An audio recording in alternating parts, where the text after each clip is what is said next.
Empowering women and girls fuels thriving economies, spurring productivity and growth.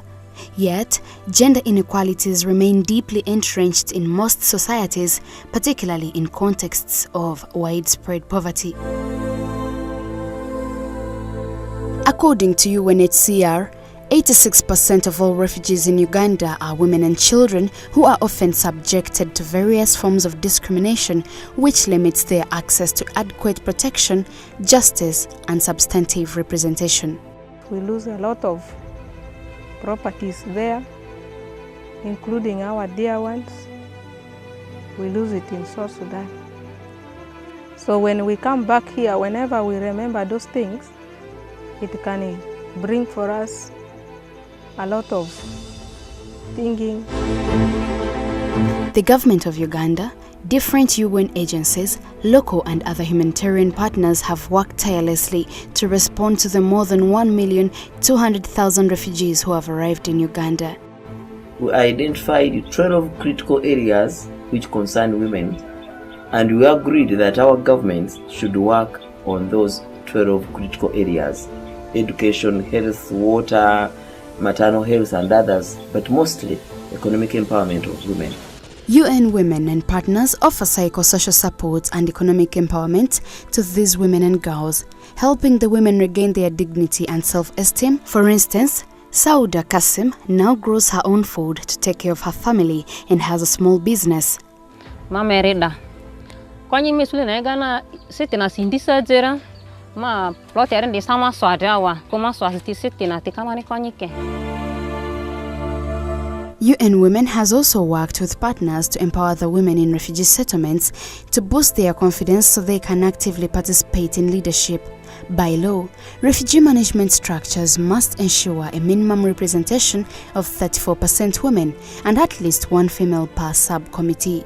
Right now, what I'm doing with the World Food Program, I'm the Vice Chairman of FMC, Food Management Committee, selected by the committee officially to protect our food. When they reach in the ground, we are their eyes, because when they pass the information minus us, they cannot be able to work.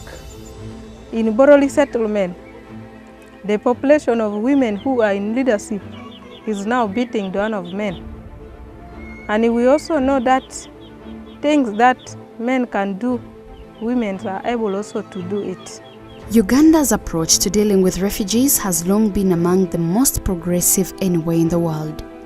Upon receiving refugee status, refugees are provided with land in settlements integrated within the local host community, a pioneering approach that enhances social cohesion and allows both refugees and host communities to live peacefully.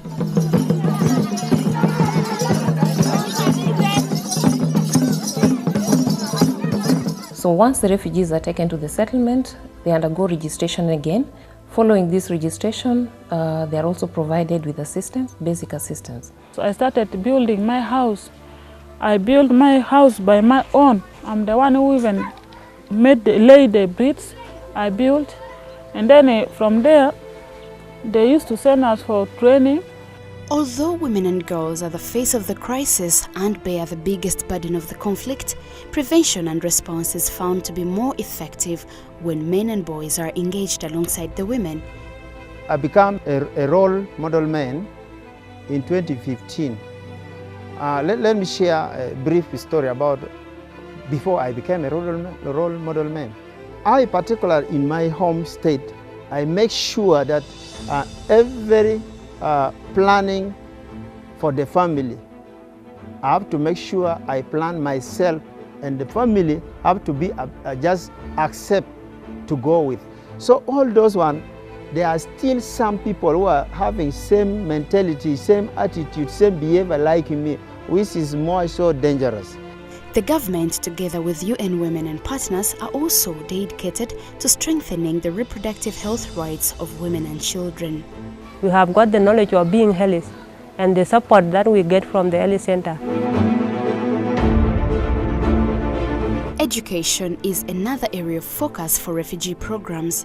As part of the humanitarian response, schools have been built and programs to ensure that girls and young women stay in school have been put in place. Take, for example, 14-year-old Manuela Roba, one of the many teenage girls whose dreams to get an education had been squashed. But UNICEF is now supporting a program aimed at providing enough support to the most vulnerable teenage and adolescent girls, just like Manuela, to return to school. In the case of Uganda, we are working on a principle based on supporting the refugees who are obviously refugees not because of their choice, but because they have been forced to be refugees. And as partners prepare to meet at the Solidarity Summit, it should be noted that these refugees, especially the women and girls, have found a home in Uganda and are looking forward to the future with hope.